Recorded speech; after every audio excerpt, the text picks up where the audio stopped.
ಪ್ರಿಯರೇ, ದೇವರು ಒಳ್ಳೆಯವರು, ಒಳ್ಳೆಯದನ್ನು ಮಾಡುವವರಾಗಿದ್ದಾರೆ. ಆತನು ದೇವರು ನೋಡುವ ಜನರು ಯಾರಪ್ಪ ಅಂತಂದರೆ, ತಮ್ಮ ಬಗ್ಗೆ ಅಲ್ಪವಾದಂಥ ಭಾವನೆಯನ್ನು ಯಾರು ಹೊಂದಿರ್ತಾರೋ ಅವರನ್ನು ಕರ್ತನು ಹುಡುಕ್ತಾನೆ. ತಮ್ಮ ಸ್ವಾಭಿಮಾನವನ್ನು ಕಳ್ಕೊಂಡವರಲ್ಲ, ಕರ್ತನಲ್ಲಿ ಆತ್ಮಗೌರವವನ್ನು ಇಟ್ಟುಕೊಂಡಂಥವರು.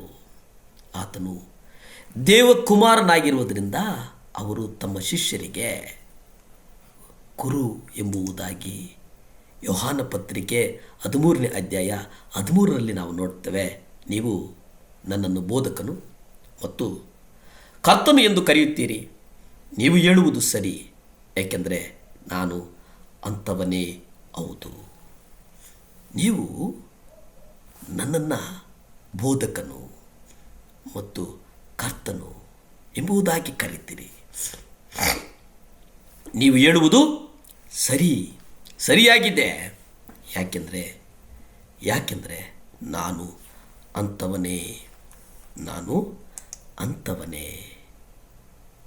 ಅಂದರೆ ನಾವು ಆತನನ್ನು ಗುರುವೆಂದು ಕರೀತೇವೆ. ನಾವು ಕರೆಯುವುದು ಸರಿಯಾಗಿದೆ. ಯೇಸು ತಾನು ಯಾರೆಂಬುದರ ಬಗ್ಗೆ ಯಾವುದೇ ಸಂದೇಹ ಇಲ್ಲ.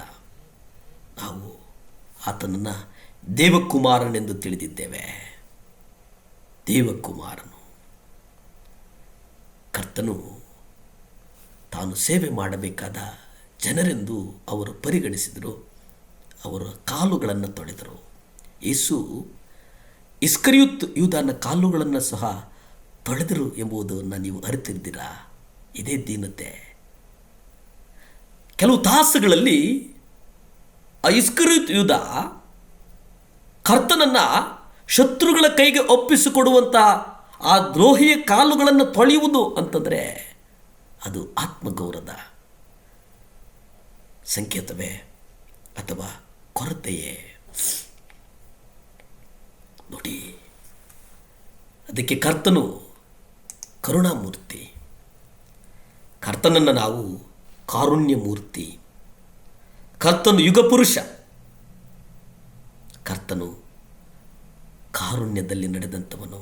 ಫಿಲಿಪ್ಪಿ ಪತ್ರಿಕೆ 2ನೇ ಅಧ್ಯಾಯ 3ರಲ್ಲಿ ನಾವು ನೋಡ್ತೇವೆ.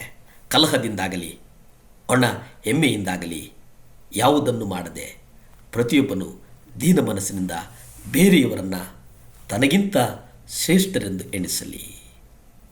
ಯಾವುದೇ ಕಲಹ ಬೇಡ, ಒಣಜಂಬ ಬೇಡ. ನಾನು ಹೆಚ್ಚು, ಎಲ್ಲವೂ ನನ್ನಿಂದನೇ ಆಯಿತು, ನಾನಿದ್ದರೇ ಅಲ್ಲಿ ಪ್ರಾರ್ಥನೆ, ಇವೆಲ್ಲವೂ ಸುಳ್ಳು. ಆ ಸಮಯಕ್ಕೆ ಕರ್ತನು ಯಾರ್ಯಾರನ್ನು ಎಲ್ಲೆಲ್ಲಿಗೆ ಕಳಿಸಿ ನಡೆಸಿಕೊಳ್ಳಬೇಕೋ ಅದನ್ನು ನಡೆಸಿಕೊಳ್ತಾನೆ. ಆದರೆ ನಾವು ದೀನ ಮನಸ್ಸಿನಿಂದ ಬೇರೆಯವರನ್ನು ತನಗಿಂತಲೂ ಶ್ರೇಷ್ಠ ಎಂಬುದನ್ನು ಎಣಿಸುವುದು ಇದೆಯಲ್ಲ, ತನಗಿಂತಲೂ ಶ್ರೇಷ್ಠ ಎಂಬುದನ್ನು ಕರೆಯುವುದಿದೆಯಲ್ಲ, ತನಗಿಂತಲೂ ಶ್ರೇಷ್ಠ ಎಂದು ಗೌರವಿಸುವ ಒಂದು ಪ್ರಕ್ರಿಯೆ ಉಂಟಲ್ಲ, ಆ ಪ್ರಕ್ರಿಯೆಯನ್ನು ಕರ್ತನು ನಮಗೆ ಕಲಿಸಿದ್ದಾನೆ. ಅಂದರೆ ಇತರರು ನಿಮಗಿಂತ ಪ್ರಾಮುಖ್ಯತೆಯಿಂದ ಇರುವವರು, ಪ್ರಮುಖರು ಎಂಬುದನ್ನು ನೀವು ಪರಿಚಯಪಡಿಸಿ ಎಂಬುದನ್ನು ಕರ್ತನು ಹೇಳುವವನಾಗಿದ್ದಾನೆ. ಕರ್ತನು ಹಾಗೆ ಹೇಳುವುದರಿಂದ ಅಲ್ಲಿ ಕಲಹವಾಗಲಿ ಒಣ ಹೆಮ್ಮೆಯಿಂದಾಗಲಿ ಹೇಳುವಂಥದ್ದಲ್ಲ. ಮತ್ತೊಬ್ಬರಿಗೆ ಪ್ರಾಮುಖ್ಯತೆಯನ್ನು ಕೊಡುವುದು ಅದು ಶ್ರೇಷ್ಠ ಗುಣ ಆಗಿದೆ. ಮುರಿದ ಆತ್ಮ, ನಾವು ಕ್ರಿಸ್ತನಂತೆ ಇಲ್ಲವೆಂದು ದುಃಖಿಸುವಾಗ ಮುರಿದ ಮನಸ್ಸನ್ನು ಹೊಂದುತ್ತೇವೆ. ದೇವರು ಇಂತಹ ವ್ಯಕ್ತಿಗಳನ್ನು ಗಮನಿಸ್ತಾರೆ. ದೇವರಿಗೆ ಇಂತಹ ವ್ಯಕ್ತಿಗಳು ಬೇಕಾಗಿದೆ. ಕರ್ತನ ರಾಜ್ಯವನ್ನು ಕಟ್ಟುವುದಕ್ಕೆ, ಕರ್ತನ ಸುವಾರ್ತೆಯನ್ನು ಸಾರುವುದಕ್ಕೆ, ಕರ್ತನ ಎಲ್ಲೆಗಳನ್ನು ಜಗದಗಲ ಮುಗಿಲಗಲ ವಿಸ್ತಾರ ಮಾಡುವುದಕ್ಕೆ ಇಂತಹ ವ್ಯಕ್ತಿಗಳು ಬೇಕಾಗಿದೆ. ಅಂತಹ ವ್ಯಕ್ತಿಗಳು ನಾವಾಗೋಣ. ಅದಕ್ಕಾಗಿ ಪ್ರಾರ್ಥಿಸಿಕೊಳ್ಳೋಣ. ಭೂಮಿ ಆಕಾಶಗಳನ್ನು ಉಂಟು ಮಾಡಿದಂಥ ಸರ್ವಶಕ್ತನಾದಂಥ ದೇವರ ಸ್ತೋತ್ರಪ್ಪ. ಈ ಮುಂಜಾನೆ ಸಮಯದಲ್ಲಿ ಕರ್ತನೆ ಒಪ್ಪಿಸಿಕೊಟ್ಟು ಪ್ರಾರ್ಥಿಸ್ತೇನೆ ದೇವರ. ಸಹಾಯ ಮಾಡು ಸ್ವಾಮಿ. ಪರಿಶುದ್ಧಾತ್ಮ ದೇವರೇ, ವಿಶೇಷವಾಗಿ ಸ್ವಾಮಿ ಅಬಲೆಯರನ್ನು ನಿಮ್ಮ ಪಾದದಲ್ಲಿಟ್ಟು ಪ್ರಾರ್ಥಿಸ್ತೇನೆ. ಅನಾಥರನ್ನು ನಿಮ್ಮ ಕರಗಳಿಗಿಟ್ಟು ಪ್ರಾರ್ಥಿಸ್ತೇನೆ. ವಿಧವೆಯರು ಅಪ್ಪ, ಆ ಮಕ್ಕಳಿಗೆ ನೀವೇ ಆಧಾರ. ಅನಾಥರಿಗಾಗಿ ಬೇಡ್ತೇನೆ ಸ್ವಾಮಿ. ಆ ಮಕ್ಕಳಿಗೆ ಅನುಗುಣವಾಗಿ ಬೇಕಾದದ್ದನ್ನು ಸಹಾಯ ಮಾಡಪ್ಪ.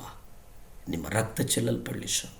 ಯಾರ್ಯಾರು ಅನಾಥಾಶ್ರಮಗಳನ್ನು ನಡೆಸ್ತಿದ್ರೋ ಅವರಿಗೆ ಬೇಕಾದಂಥ ಸಕಲವನ್ನು ನೀವು ಕೊಟ್ಟು ಸಹಾಯ ಮಾಡು ಸ್ವಾಮಿ. ಆಶೀರ್ವದಿಸಪ್ಪ. ಯೇಸುವಿನ ನಾಮದಲ್ಲಿ ಬೇಡ್ತೇನೆ ಪರಮ ತಂದೆಯೇ. ಆಮೇನ್, ಆಮೇನ್, ಆಮೇನ್. ಹಲ್ಲೆಲೂಯಾ.